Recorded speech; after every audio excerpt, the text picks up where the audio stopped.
Hola, acá estamos de vuelta con esa canción tan linda en el medio y con un nuevo invitado que es Armando Caro Figueroa. Buenas tardes, Armando, ¿cómo estás? Graciela, buenas tardes, gusto escucharte. ¿A vos te gusta que te digan Armando Sí. o que te digan Pedro? No, a mí Armando. Ah, bueno, Armando. Sí, es lo más habitual, sí. ¿Y estás en Salta?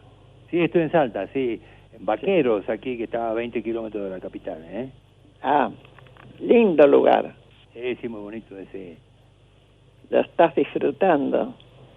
Sí, porque vivo casi en medio de la selva, esto es la yunga, digamos, que es una formación especial, muy bonito, ¿eh? Sí, yo estoy en la parte... Y me imagino, Salta es muy hermosa, sí, muy hermosa.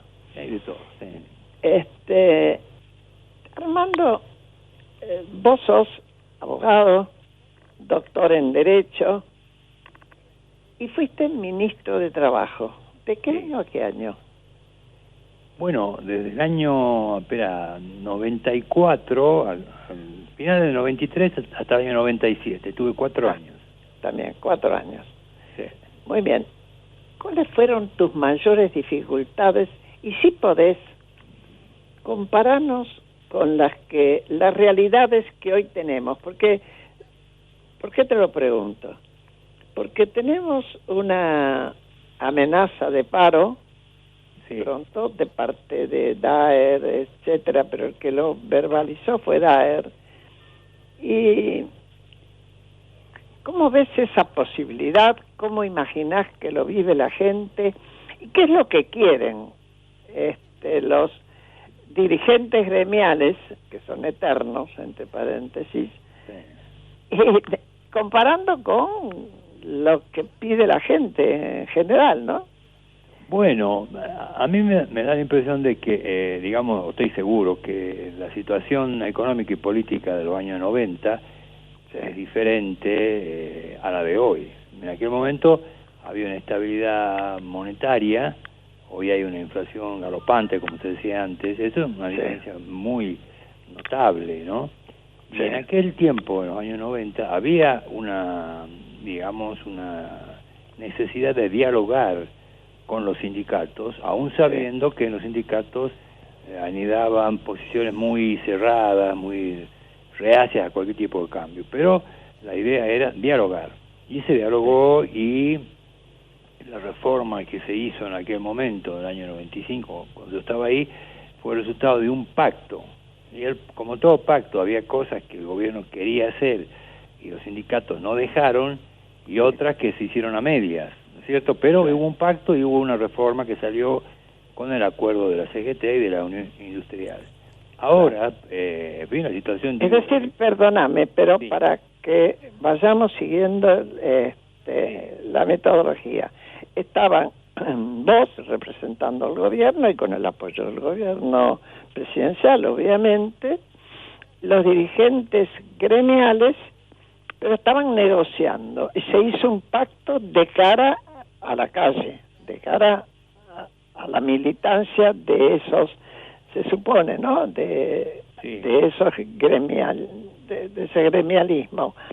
Es decir, se sentaban a una mesa y hacían acuerdos, donde uno iba más adelante o más atrás según se lo permitía el de enfrente. ¿Es así?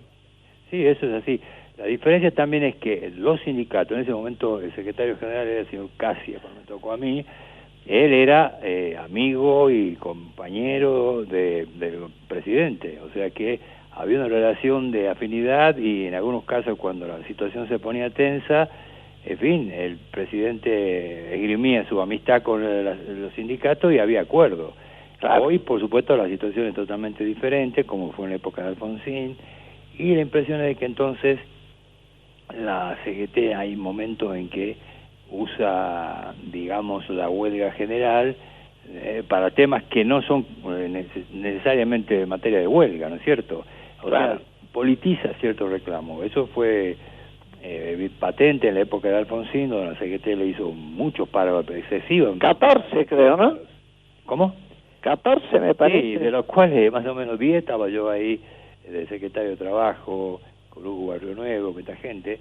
O sea, Sí, sí. hubo muchos paros y no hay duda que el componente político influye. Entonces, por eso Alberto Fernández no le hicieron paro. En fin, este es un tema viejo en la historia argentina, ¿no? Sí, sí, sí, sí, sí. ¿Cuáles son hoy las ventajas que se sacan con esta ley base, si es que se saca alguna con respecto a los trabajadores en la que tiene que ver con ese tema? Bueno, yo creo que aquí habría que distinguir lo que es una reforma sindical, o sea que toca la estructura de los sindicatos, Sí. de ahí la reforma es igual a cero, y Claro. la reforma laboral que toca determinados derechos de los trabajadores, donde todos los, digamos, las reformas que están siendo aprobadas son retrocesos frente a derechos adquiridos, ¿no es cierto? Y algunas modalidades para incentivar, digamos, la contratación, garantizándole al emprendedor que esa contratación nueva que haga no va a caer dentro de la legislación laboral. Son los llamados colaboradores. Es decir, este es el síntesis de la reforma. Ahora, cuando yo miro esto desde el norte, donde la situación es totalmente diferente a la del litoral, está claro que la reforma que salió de la Cámara de Diputados no resuelve ni uno de los problemas que tiene el norte en el mercado de trabajo. Entonces, esta es una dificultad, ¿no es cierto? Porque ¿cuál es allá el mercado de trabajo? Para que conozcamos nuestro interior, por lo menos. Bueno, por ejemplo, Salta tiene 130.000 trabajadores registrados en el sector privado. Sí. Debiera tener 400.000, porque la mayoría de los trabajadores están en negro, no registrados, en fin, o en emprendimientos autónomos que son de baja productividad y de bajo ingreso. O sea, la situación aquí es muy delicada. Para colmo, los sistemas de salud están en crisis, lo cual eso agrava la situación, de modo tal que el gobierno en algún momento, este gobierno, deberá tomar el toro por las astas, digamos, y intentar una solución, reforma a la situación real que tiene el norte, empezando porque tenemos dificultades en el sector petrolero, tenemos posibilidades en el sector minero, pero nuestra infraestructura para la producción, caminos, puentes, diques, embalses, energía eléctrica, es muy precario, ¿no? Sí, estamos hablando con Armando Caro Figueroa. Ahora, en el caso de que el gobierno avanzara, salieran aprobadas las leyes tal y como la ley base, tal y como entró en el Senado, etcétera, ¿vos ves que hay chances de que por regiones al menos se le den las ventajas particulares o los derechos particulares más que las ventajas, ¿no? Que vos estabas describiendo recién y que no están atendidos? Sí, yo tengo la impresión de que algunas ventajas para el empresariado del litoral sí que la hay en la reforma.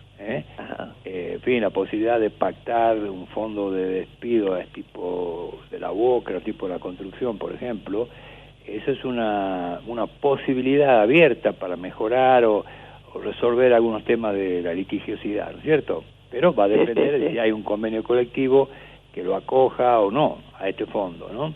Claro. O sea, y luego habrá algunas ventajas también para el empresario, que se va a ver eximido de multas y sanciones si contrató trabajadores en negro, va a tener posibilidad de tener un periodo de prueba más amplio, pero esto, ya digo, va a funcionar de un modo en el litoral, donde hay empresas estables, donde hay capacidad de inversión, donde hay una infraestructura pronta a despegar, ni bien se den las condiciones, y otro es lo que pasa en el norte grande argentino, donde la situación es diferente, porque por mucho que el gobierno tomara medidas de flexibilidad laboral en el norte, no se crearía empleo suficiente en nuestra región, ¿no? Claro, o por lo menos llevaría tiempo. Pablo, ¿vos querés preguntar? Sí, Armando, ¿cómo le va? ¿Bien? Pablo, ¿cómo estás? Armando, Muy bien. hay una... Muy bien, encantado. Me alegro. Hay una problemática muy grande, usted compartirá, que es el sector de los informales, ¿no? La informalidad. Sí. Cualquier desafío que esté planteado de cara, digamos, a una reforma laboral, ¿cómo cree que tiene que contemplar a este sector? Bueno, ese es digamos, un problema que comparte el litoral con el norte, si hay un exceso de trabajo no registrado. El gobierno ha encontrado una vía que dice que si quitamos la multa y si quitamos las sanciones, los trabajadores van a ser registrados.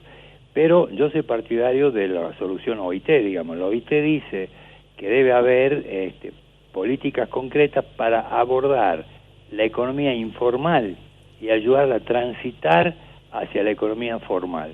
O sea, este tránsito requiere programas muy afinados, muy pegados a cada sector, que no están hoy en la perspectiva del gobierno, no se sabe, ni siquiera lo ha mencionado. Me parece que entonces creer que eliminando multas el trabajo registrado va a aflorar no es sensato, no es realista, ¿no es cierto? Armando, hay un ejemplo, ya me salgo de Salta y me vengo acá cerca. Sí. La famosa salada y la saladita. Sí.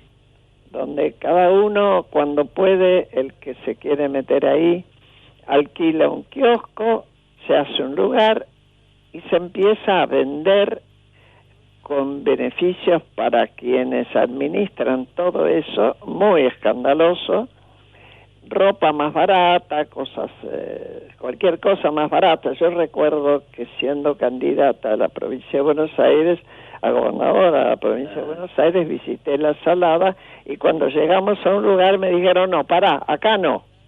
¿Y por qué acá no? Y porque acá está difícil, acá se venden todos los elementos de los autos que se roban y se llevan a los desarmaderos. Acá te lo defienden a tiros. Sí. Claro, ese problema que yo conozco poco es un problema que no se resuelve con la medida adoptada hoy por el gobierno. Eso es un problema de la inspección de trabajo, de la reforma sindical que el gobierno tendrá que abordar en una mesa con los sindicatos. Por ejemplo, la excesiva centralización de los sindicatos, el verticalismo unitario de los sindicatos, impide que su estructura se despliegue en el territorio ayudando a los trabajadores a afiliarse.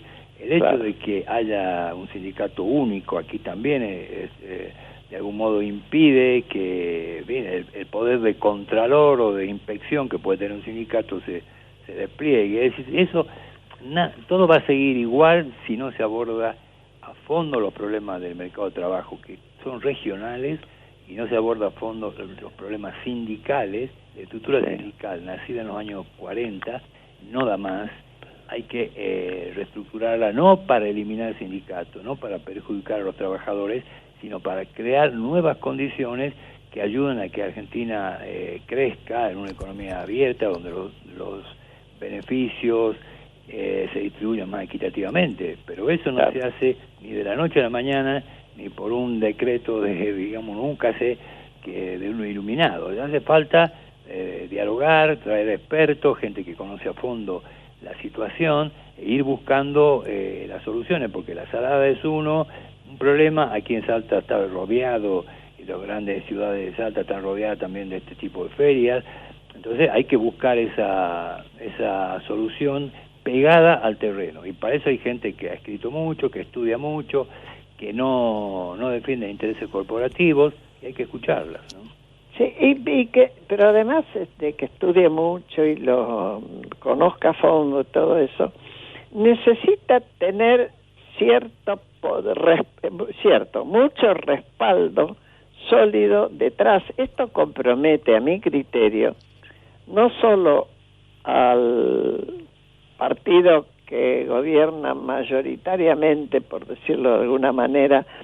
En el caso de Milei ni siquiera es mayoritariamente en número de miembros de las cámaras, pero bueno, ha sacado la mayoría como candidato a presidente y es un presidente con mayorías que lo apoyan todavía, sino también con la conciencia y aspirar a cierta conciencia y respeto hasta por sus trabajadores, de los que son sindicalistas. Sí. Lo primero que hicieron los sindicalistas cuando vieron que la sociedad laboral se iba acabando es hacerse todos empresarios. Bueno, ese es un problema que Argentina comparte con el resto del mundo, es decir, el hecho que los sindicatos hoy en Europa, en Estados Unidos, Sí. no sean lo mismo que en los años 40 o 50, es un dato de la realidad. Su representación ha caído, su eficacia ha caído, la eficacia de la huelga también ha disminuido, pero de ahí a pasar una actitud antiobrera y creer que los... No es antiobrera. Sí. Sí. No, yo lo que creo, yo lo que creo es que atribuirle, me parece que es la idea del gobierno, los problemas económicos que tenemos de inflación, de falta de competitividad, etcétera, a los salarios es un error, porque eso era en una época, de la época de Isabel Perón, incluso en la época de la convertibilidad, podía ser un problema, pero hoy los salarios no son un problema, son un problema los impuestos, en fin, la política de comercio exterior, la falta de inversión de las empresas, es decir, Exacto. el modelo que tenemos de producción hoy que hay que reformar, pero si yo solamente enfilo contra los sindicatos, contra los trabajadores, no voy a tener resultados duraderos. Además, porque una reforma laboral tiene que tener estabilidad que surge de la legitimidad. No puede aparecer una reforma pro patronal que sea legítima y duradera en el tiempo. Eso tarde o temprano va a caer. Por eso es que cuando hay condiciones políticas se trata de llegar a acuerdos. Lo hicieron los españoles en una época, los italianos en otra época, pactar, porque eso le da mayor fuerza a la reforma, ¿no? Sí, no, seguramente. Lo que cuesta trabajo es imaginar, pero bueno, uno nunca pierde las esperanzas, Armando. Claro, además porque uno sabe con lo huella y con qué hará, o sea, esto es verdad, decía, hay veces que la cúpula sindical no le interesa pactar, le interesa tosigar al gobierno, le interesa negociar, digamos, sus propias necesidades, sus propios problemas de cúpula, digamos, por ejemplo, en el caso de las obras sociales. O sea, estas son dificultades, por eso el ministro de Trabajo, el secretario de Trabajo que ponga el presidente, tiene que tener mucho conocimiento del mundo en que se mueve, porque una persona de recién llegada se va a sentar a la mesa con alguien que lleva 30 años dialogando, ¿no? Me refiero a dirigentes sindicales, o más años, dialogando o presionando a los gobiernos. O sea, no es fácil la tarea, no es más fácil, no sé, reformar la política industrial que reformar la política laboral, es muy muy complicado, ¿no? No, yo jamás voy a decir que es tarea fácil, para nada.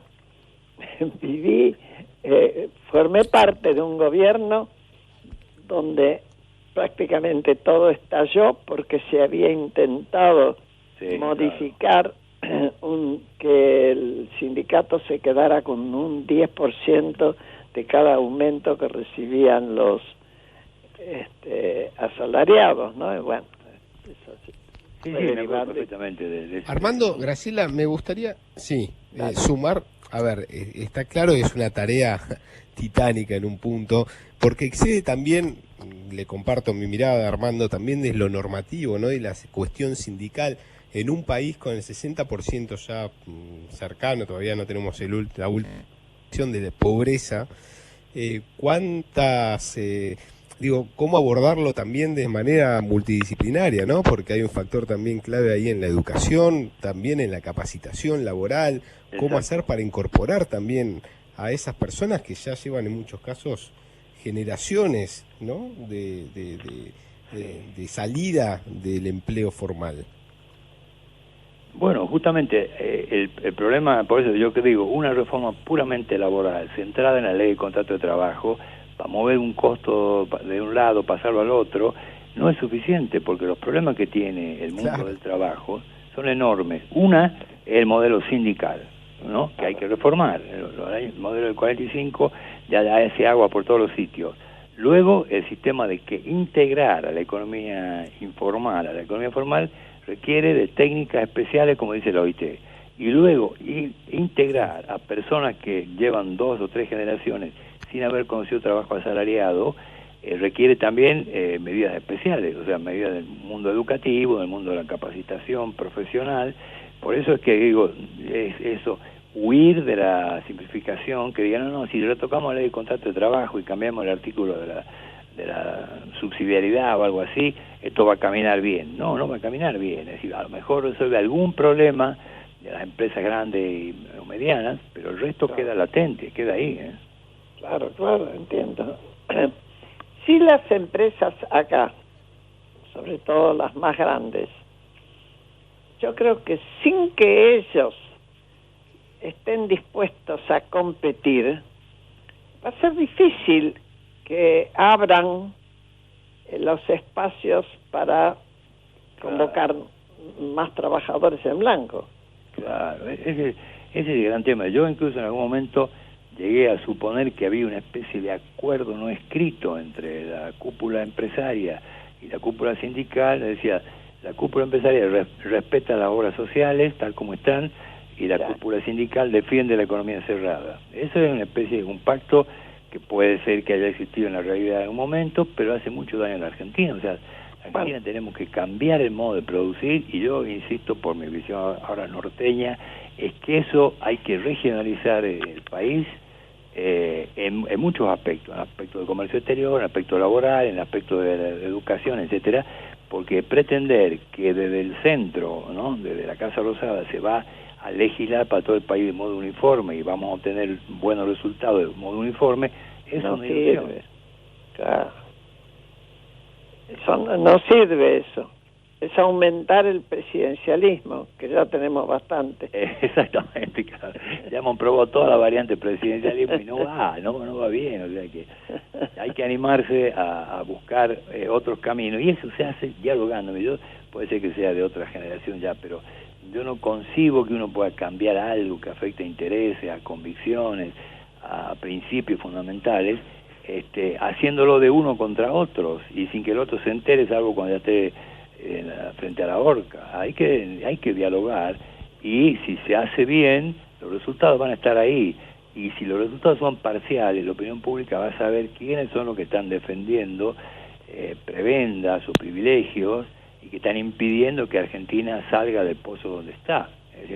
Es decir, esa ventaja tiene el diálogo. Así como pasa en la legislatura, si el gobierno sienta a la UIA y sienta a la CGT y a la CTA y etcétera, va a poder mostrar a la opinión pública quiénes tienen un proyecto de reforma equilibrada y quiénes defienden el statu quo, ¿no? Eso me parece que es un ejercicio sano, ¿no? Ya, por supuesto.